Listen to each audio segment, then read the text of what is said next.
Hello students, good morning. Welcome back to our foundation lectures in mathematics.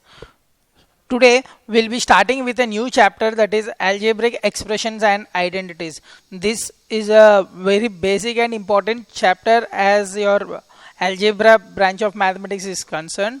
So it is sincerely advisable that you will take this chapter very easily. And in fact, this is a very easy chapter as well. As we'll delve into the topics, you'll be appreciating these topics and you'll be enjoying this a lot. Okay, so let's start with algebraic expressions and identities.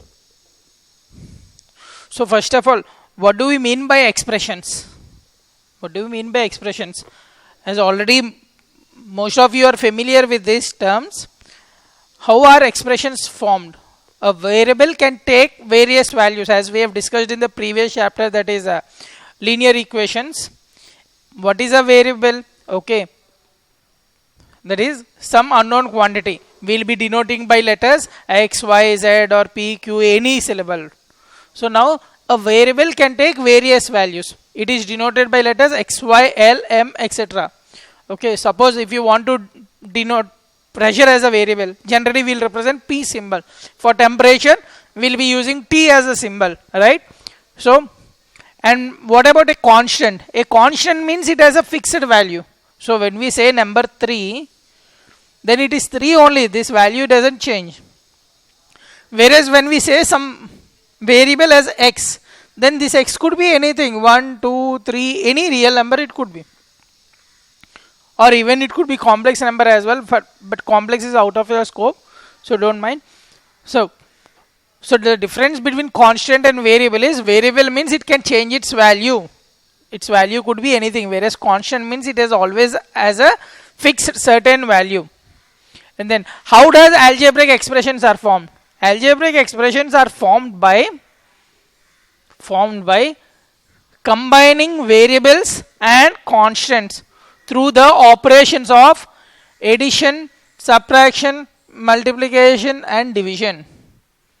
Okay, that is, when you perform arithmetic operations, the basic arithmetic operations, whatever you came across till now, like addition, subtraction, division, multiplication, if you perform these operations on the set of variables or constants, then the so formed expressions, will be calling them as algebraic expressions. Okay, so how does the algebraic expressions form? Means just by considering the arithmetic operations between a set of variables and constants. Okay guys, so for example, say consider a variable x and say consider a constant 2. So if you multiply them, you will get 2x. If you divide say x by 2 or 2 by x, or add these x plus 2 or subtract x minus 2. So all these will call as algebraic expressions. Okay guys, so algebraic expressions are nothing but they are the resultant of the operations. Like when you perform the basic arithmetic operations on a set of variables as well as constant, the so formed resultant expressions, will call them as algebraic expressions. Okay, so algebraic expressions are formed by combining variables and constants to the operations of addition, subtraction, multiplication and division. So next, what are terms of an expression? Terms of an expression, the parts of an expression which are formed separately first and then added, are called terms. What are terms means? The parts of an expression which are formed separately first and then added are called terms. So for example, if you look at 2x plus 3, okay, in this you will call 2x as one term and 3 as another term. Okay, and these two are added together. So the expressions which are formed first and then they are added, so these expressions, will call them as terms of an algebraic expression. Okay, so the parts of an expression which are formed separately. So this is one algebraic term and this is another term. Similarly, if I'll ask you, say x square minus 4x plus 3. So this is an algebraic expression in which x square, this is one term, and similarly 4x, this is another term, and similarly the constant 3 is another term. Okay, means simply, see, any relation connecting the variables and constant, we'll call it as an algebraic expression. In that algebraic expressions, if you consider the terms alone, I mean splitting by the addition and subtraction factors, then the leftover parts we'll call them as terms. So a term is simply a product of its factors. The numerical factor of a term is called the numerical coefficient or simply the coefficient of term. When the coefficient of term is +1, we'll omit it because it is assume that multiplication by 1. So we'll be omitting that. Now this is a very, very important classification. Like and unlike terms. Terms having the same algebraic factors are called like terms, while terms having different algebraic factors are called unlike terms. That is, for example, say if I'll say x square and x cube. What are the factors for this? X, 2 times x. Whereas if you look at x cube, there are factors are x, which is repeating 3 times. Okay.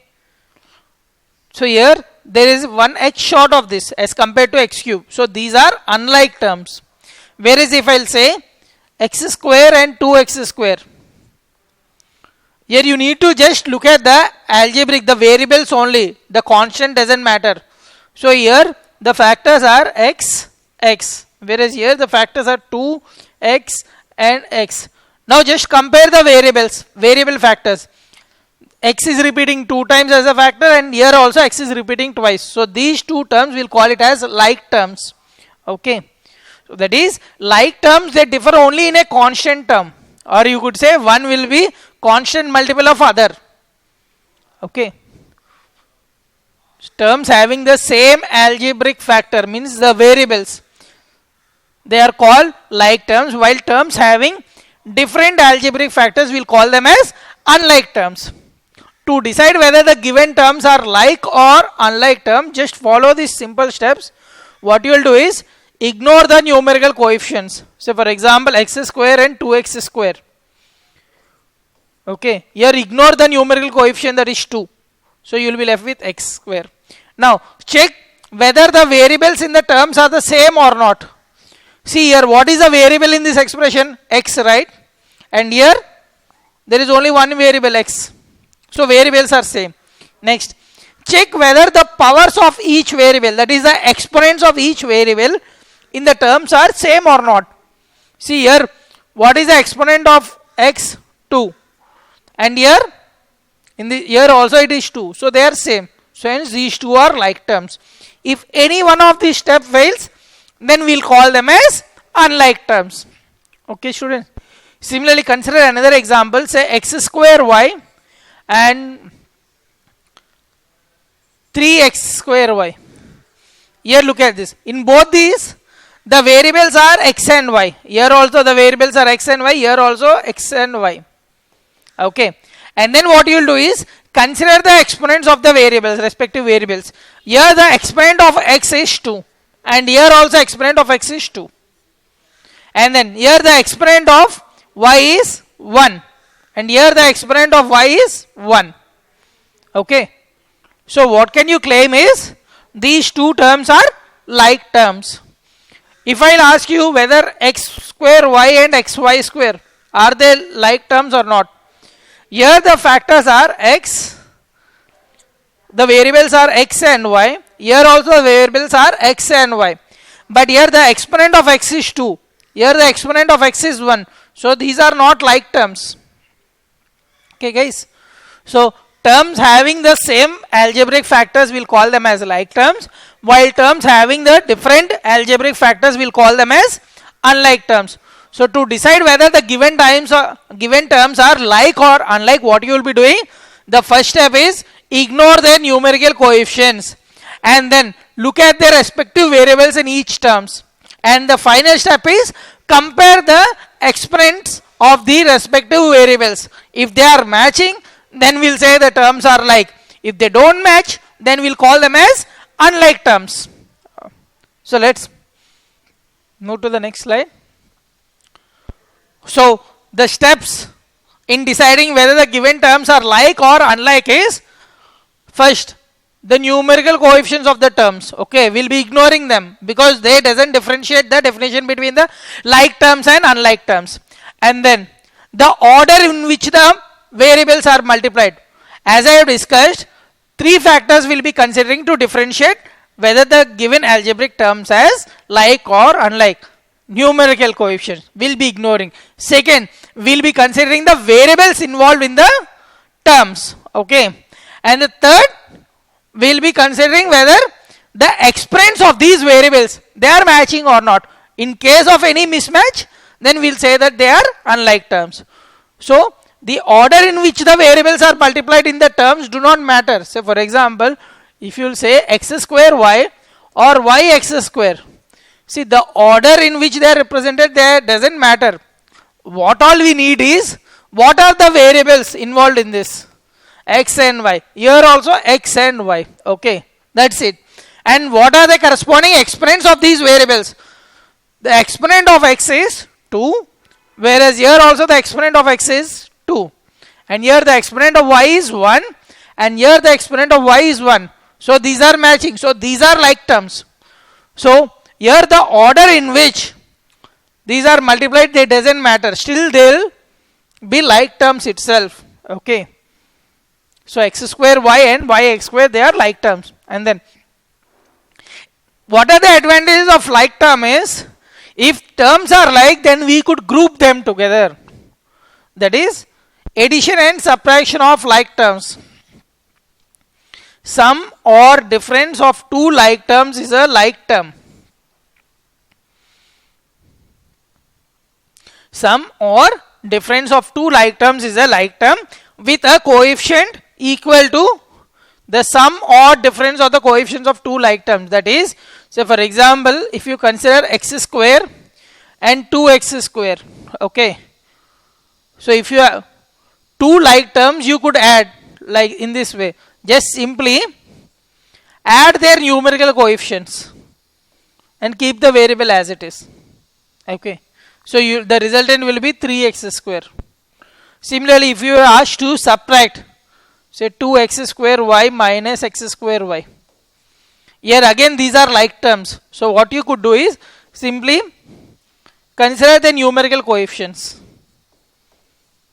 So this will be x square y.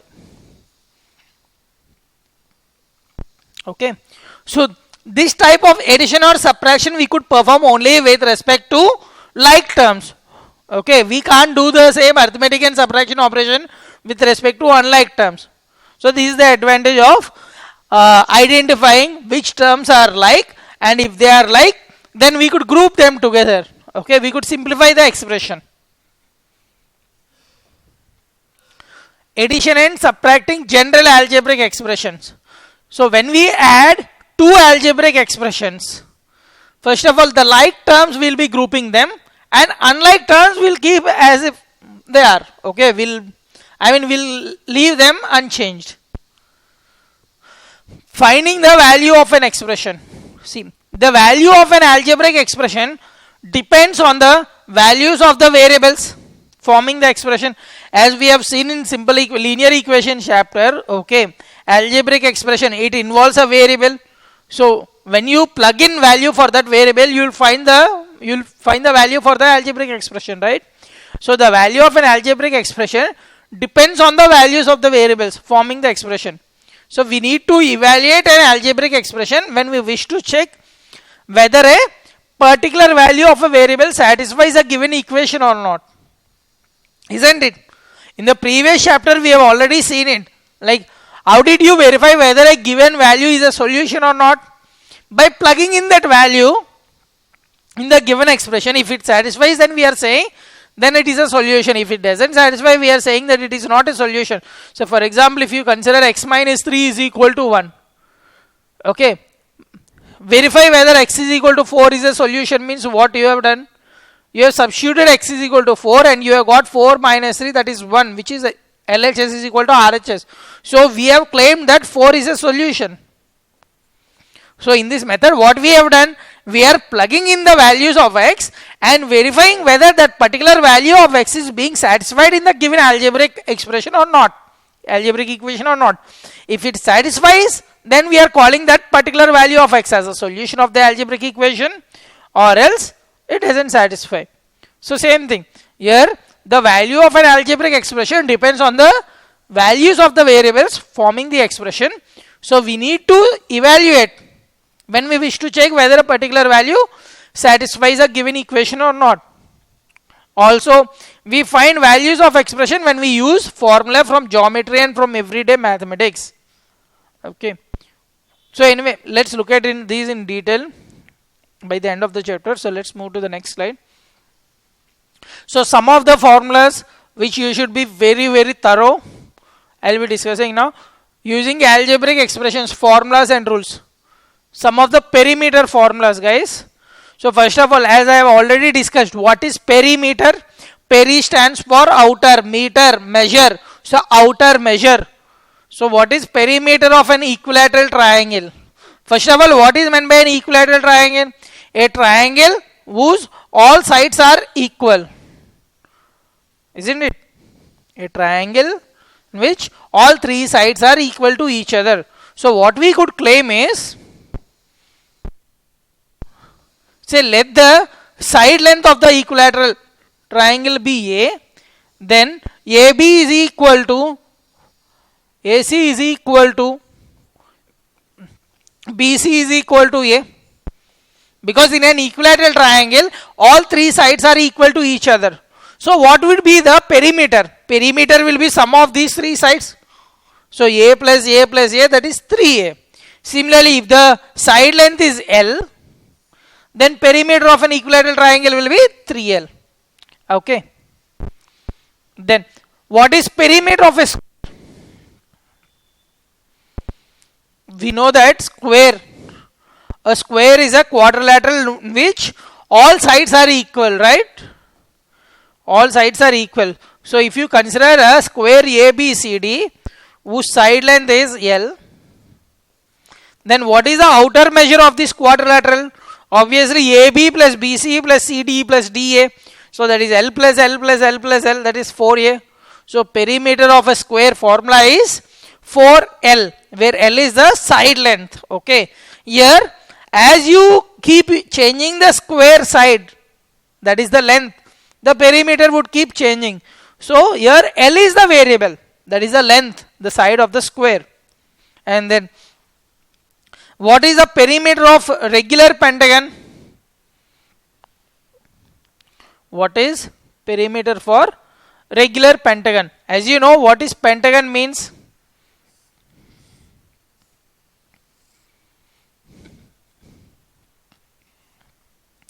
What does a pentagon means?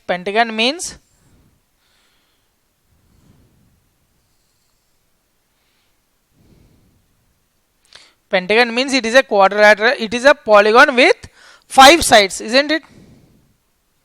5 sides. But regular pentagon means, okay, it is a polygon with all sides as equal in length. That is, it is an extension for equilateral triangle or a square. With 3 vertices, equilateral triangle. With 4 vertices, square. With 5 vertices, okay, all the sides are equal. That we'll call as a regular pentagon. And if there are 6 vertices, we'll call it as a regular hexagon. If there are 7 vertices, we'll call it as a regular septagon. If there are 8 vertices, we'll call that as regular octagon. And if there are 9 vertices, we'll call that as regular nonagon. And with 10 vertices, we'll call them as regular decagon. Okay. Anyway, this is just for your knowledge sake. Anyway, what is the perimeter of regular pentagon? Penta means 5, the root word. Penta, the root word stands for 5. So means 5 sides. Regular means all equal sides. So 5L will be the perimeter. Okay, guys. And then let's look at some areas formulas. Again, these you are very much familiar. What is the formula for area of square? Side into side. So if the side length is L, then area of square is given by L square. Okay. So area of square is given by L square, where L is the side of the square. So if you consider a square whose side length is L, say consider a square ABCD whose side length is L, then the area of the square ABCD is given by L into L.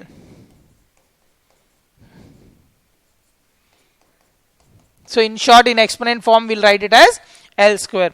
And then area of rectangle. Again, guys, you are very familiar with this as well. Area of rectangle formula is given by length into breadth, right? So if you consider a rectangle whose length is L and breadth is B, then area of rectangle ABCD is given by length times breadth, right? So area of rectangle formula will be length into breadth, where L and B are respectively length and the breadth of the rectangle. Okay. And then what is area of triangle? Area of triangle, this is the most basic thing which we all are familiar with. Area of triangle is given by half base into height. That is, consider a triangle, okay, ABC. Say the side length, the base length is B, and say the height, the perpendicular dropped from the vertex A to BC is H. Then the area of triangle ABC is given by half base into height. Half base into height. Okay. So area of triangle is given by half base into height. Please remember these formulas. Please remember all the three perimeter formulas as well as all the three area formulas. Area of an equilateral triangle is given by 3 times L, where L is the side of the triangle, side of the equilateral triangle. Area of, perimeter of a square is given by 4 times length, 4 times L. L is the side of the square. And then area, perimeter of a pentagon is given by 5 times L. Perimeter of a regular pentagon. Similarly, area of a square is given by L square. Area of a rectangle is given by L into B. Area of a triangle is given by half base into height. Even for your information, like area of an equilateral triangle is given by root 3 by 4 L square. Area of an equilateral triangle.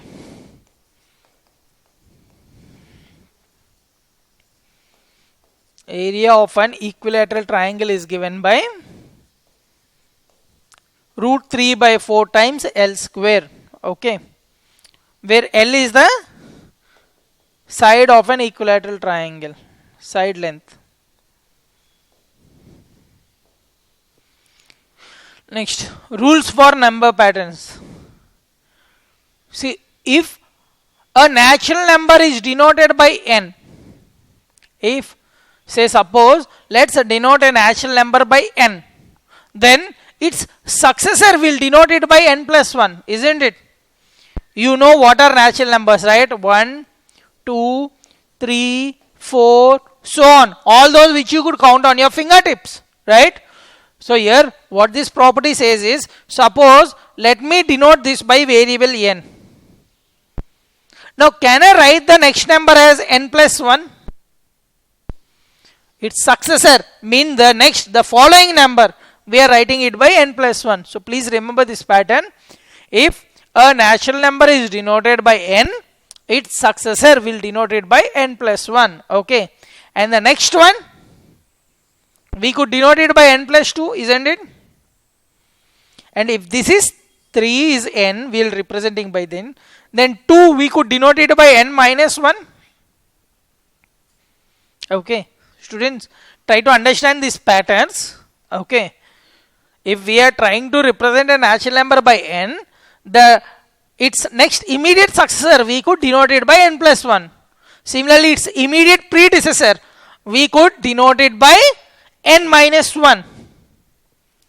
Then if a natural number is denoted by n, if a natural number is denoted by n, 2 times n, can we call it as an even number? 2 times n, can we call it as an even number? Isn't it? First of all, what is the definition of an even number? Whenever a number is divisible by 2, we will say that the number is even. So 2n, is it divisible by 2? Answer is yes. Hence, can we call this as an even number? Yes, obviously. Okay. And then 2n plus 1, can we call it as an odd number? 2n plus 1, can we call this as an odd number? Again here, a number which is not divisible by 2, we'll call it as an odd number, right? So 2n plus 1 is an odd number. A natural number which is not divisible by 2, we'll call it as an odd number. So 2, try to divide by 2, then this is not divisible by 2, so this is an odd number. So please remember this pattern.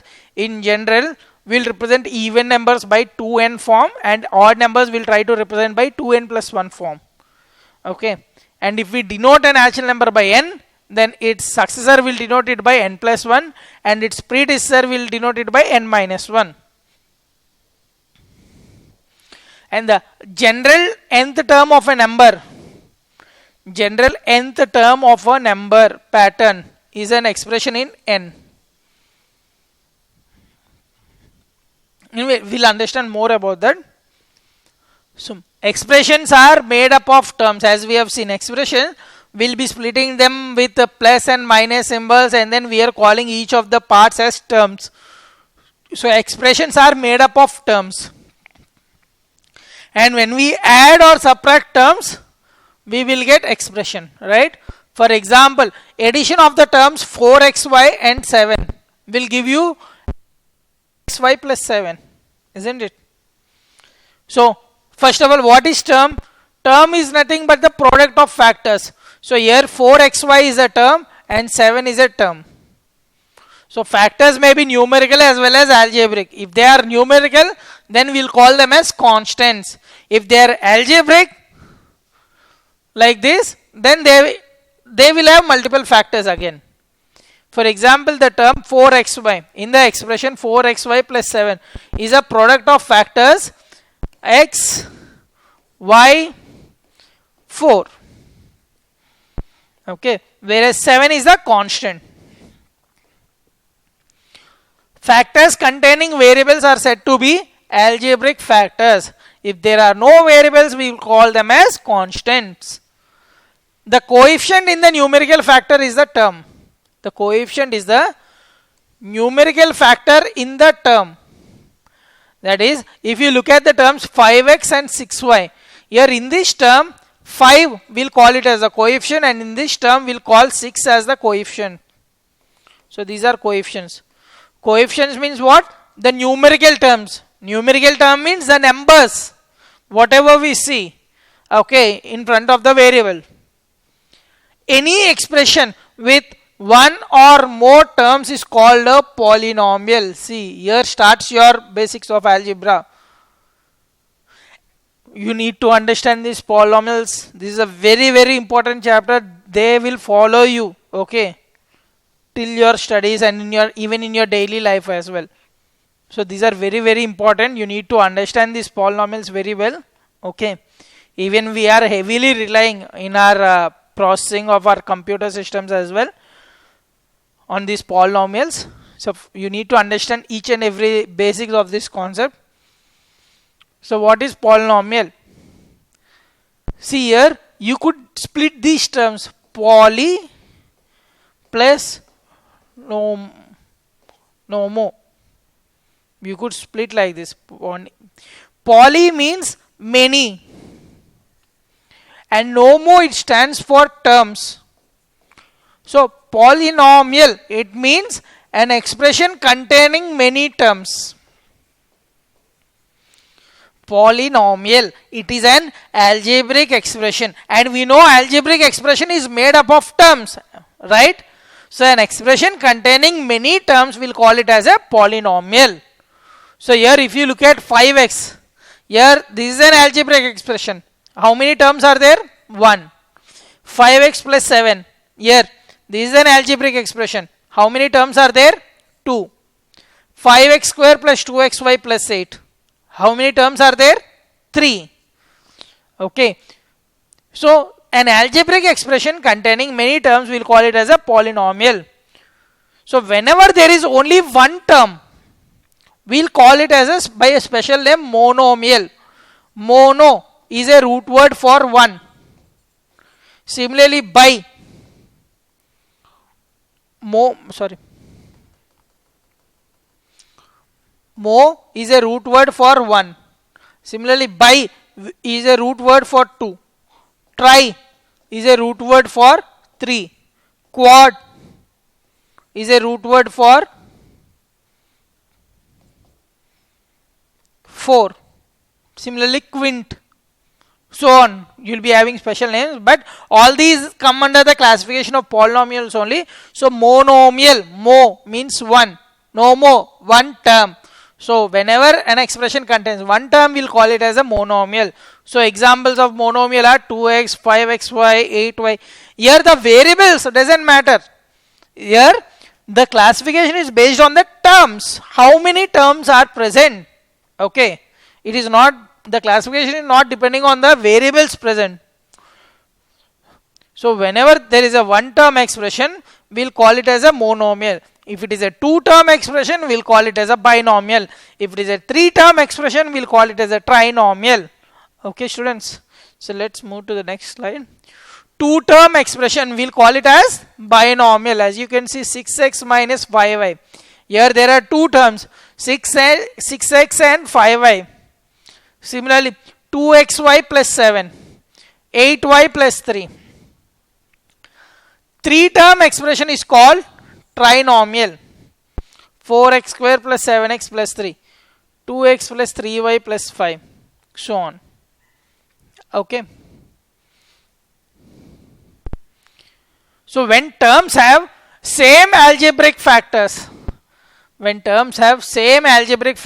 call them as like terms. Already we have discussed. So for example, 5xy, 2xy minus 3xy.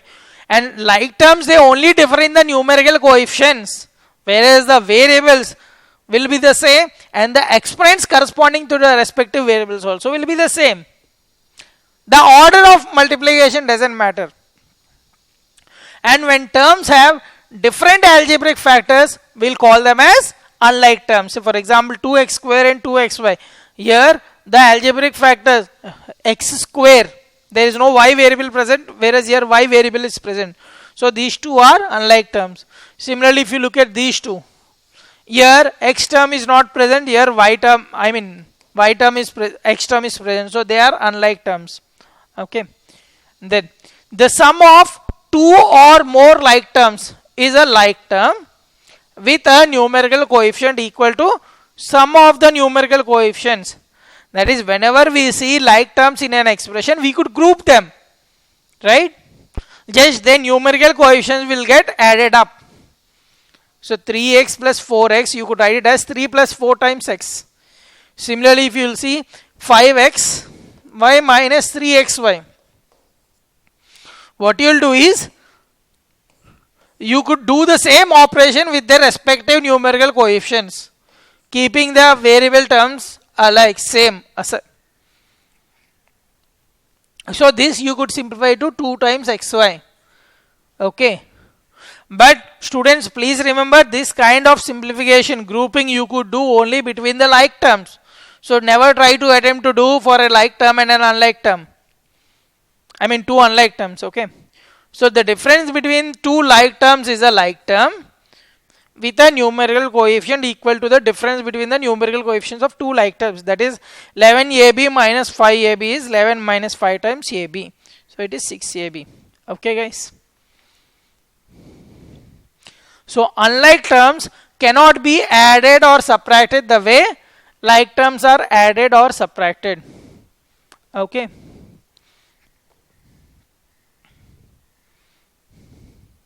Okay, guys. So with this, let's wind up our today's lecture and We'll continue with some more properties, and let's see some important problems related to the concept so far, whatever we discussed in the next class.